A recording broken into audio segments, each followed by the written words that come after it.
Hello bachcho, let's see this question.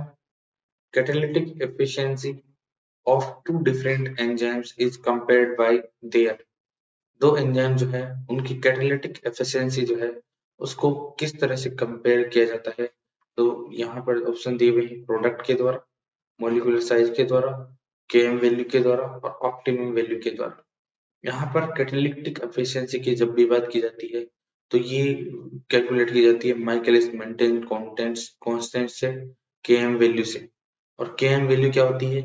KM value substrate की उस concentration के equivalent होती है जो कि किसी भी रिएक्शन के वी मैक्स के हाफ तक पहुंचने के लिए सफिशिएंट हो। सबस्ट्रेट की वह कंसंट्रेशन जिसके लिए रिएक्शन का जो वेलोसिटी है वो वी मैक्स का हाफ तक पहुंच जाए, ये वैल्यू कहलाएगी। ये वैल्यू कहलाती है केएम वैल्यू।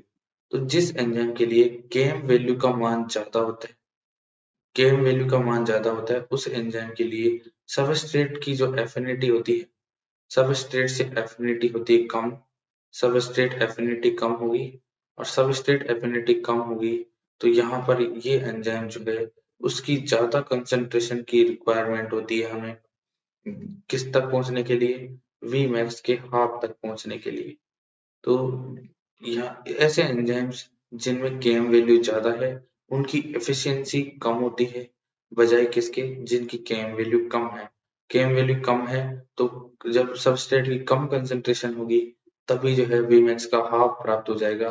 तो इस तरह से दिए गए क्वेश्चन में जो है वो टू डिफरेंट एंजाइम की कैटालिटिक एफिशिएंसी को कंपेयर करने के लिए केएम वैल्यू सबसे अच्छा तरीका है।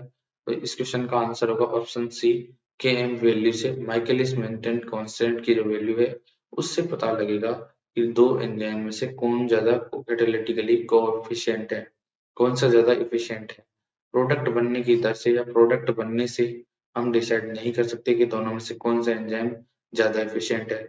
न ही मोलिकुलर बेस पर डिपेंड करता है कैटालिटिक एफिशिएंसी और न ही किसी ऑप्टिमम वैल्यू पर डिपेंड करता है। दिए गए क्वेश्चन में ऑप्शन सी सही आंसर है। Best of luck.